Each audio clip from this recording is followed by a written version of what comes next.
Hi అండి. అందరికీ నమస్కారం. Welcome to my channel. ఈ వీడియోలో ఏపీ ప్రభుత్వ పెన్షనర్లందరికీ గూడా ఇప్పుడే అందిన తాజా వార్త అండి. మరి ఆ తాజా వార్త వివరాలేంటో వీడియోలో తెలుసుకుందాము. వీడియోని ఎక్కడే గానీ స్కిప్ చేయకుండా చివరి దాకా చూడండి. అప్పుడే ఇన్ఫర్మేషన్ పూర్తిగా అర్థమవుతుంది. వీడియో చూస్తున్న ప్రతి ఒక్కరు వీడియోకైతే లైక్ చేయండి ఫ్రెండ్స్. వీడియోని తోటి ఉద్యోగ పెన్షన్ మిత్రులతో అయితే షేర్ చేయండి. కొత్తగా మన ఛానల్ చూస్తున్నవారు ఇంకా ఎవరైనా సబ్స్క్రైబ్ చేసుకున్నట్లయితే వెంటనే మన ఛానల్ అయితే సబ్స్క్రైబ్ చేసుకోండి. దీని ద్వారా నేను చేసే లేటెస్ట్ వీడియోస్ అన్నీ మీ వరకు రీచ్ అవుతాయి. ఇక ఆలస్యం చేయకుండా వివరాల్లోకైతే వెళ్ళిపోదాము.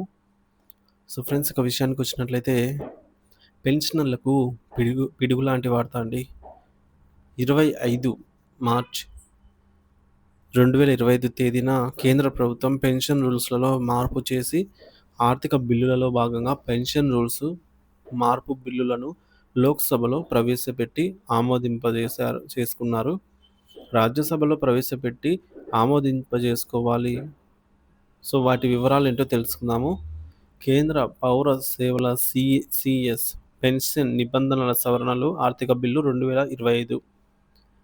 ఆర్థిక బిల్లు 2025లో భాగంగా కేంద్ర ప్రభుత్వం ప్రతిపాదించిన కేంద్ర పౌర సేవల పెన్షన్ నిబంధనల సవరణలు మంగళవారం లోక్సభలో ఆమోదించబడ్డాయి.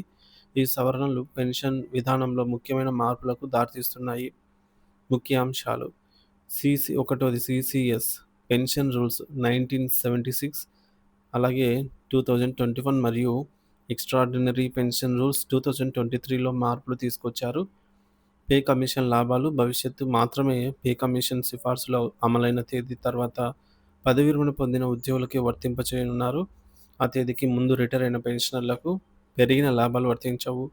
మూడోది, ప్రభుత్వానికి అధికార పరిమితి. పే కమిషన్ సిఫార్సులను ఎప్పుడు ఎలా అమలు చేయాలన్న దానిపై ప్రభుత్వం నిర్ణయం తీసుకోవాలి అనే అధికారం కలిగి ఉంటుంది. దీని ద్వారా పెన్షన్ హక్కులు ఎవరికి వర్తింపచేయాలో ప్రభుత్వం నిర్ణయించగలదు. కేంద్ర ప్రభుత్వం కేంద్ర ప్రభుత్వం 8వ వేతన సంఘం సిఫార్సులను 1/1/2026న అమలు చేయవలసి ఉన్నది. ఇప్పుడు ఈ చట్టం ద్వారా పెన్షన్ను 2 గ్రూపులుగా విభజిస్తున్నారు. అంటే పై తేదీకి 1/1/2026 ముందు పదవి విరమణ చేసిన వారు మరియు తదుపరి పదవి విరమణ చేసిన వారని.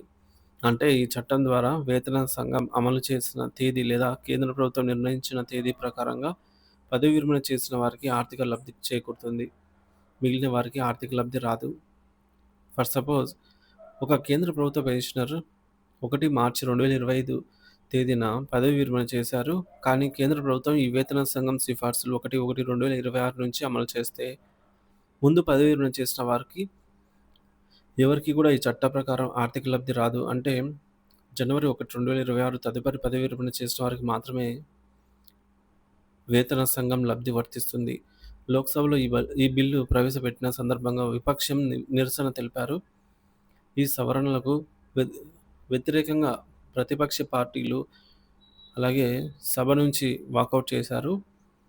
ఈ చర్యను అవ్యవస్థీకృతమైనదిగా, బ్యాక్డోర్ చట్టం ద్వారా మిలియన్ల మంది పెన్షనర్లు అన్యాయంగా దూరం పెట్టడం అనేది వారు విమర్శించారు.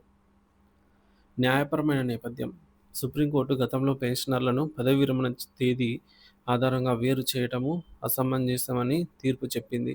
అయినప్పటికీ ఈ బిల్లు ద్వారా ప్రభుత్వం ఆ తీర్పులను మూల్యహీనంగా చేస్తూ పెన్షనర్లను పదవి విరమణ తేదీ ఆధారంగా నిర్ణయించడానికి బలం కల్పిస్తోంది. ఇది ఆర్ఓపీ కమిషన్ కాలంలో ఉన్నటువంటి విధానాన్ని పోలి ఉంది. సో దీనివల్ల పెన్షనర్లకు 5 ఏళ్లకు ఒకసారి పీఆర్సీ మారినా కూడా వారి యొక్క పెన్షన్ పెరుగుదల ఉండకపోవడమే కాకుండా పాత బకాయిల సొమ్ము కూడా వచ్చేది లేదని అయితే పెన్షనర్ల అభిప్రాయము. దీనిపై నిపుణుల అభిప్రాయం ఏంటంటే, అయితే దీనివల్ల పీఆర్సీలలో పెన్షనర్ల పెంపు ఉండకపోయినప్పటికీ డీఆర్ మాత్రం ప్రతి 6 నెలలకోసారి కలుస్తూ ఉంటుంది అనేది నిపుణుల అభిప్రాయము. ఏది ఏమైనా దీని గురించి పూర్తి వివరాలు తెలియాల్సి ఉంది. సో ఈ సమాచారం జాతీయ పత్రికల్లో ప్రచురించారు. మన రాష్ట్ర పత్రికలలో పెద్దగా సమాచారం ఇవ్వలేదు. అందువల్ల చాలామంది పెన్షనర్లకి ఈ విషయం తెలియలేదు, అవగాహన కలగలేదు. ఈ బిల్లు రాజ్యసభలో కూడా ఆమోదించబడితే కేంద్ర ప్రభుత్వం అమలు చేసినట్టు రాష్ట్రాలు కూడా దీన్ని అమలు పరుస్తాయి. అందువల్ల రాష్ట్ర పెన్షనర్ల సంఘాలు మరియు జేఏసీ నాయకులు ఖండిస్తూ నిరసనకు కార్యాచరణ రూపొందించాలి.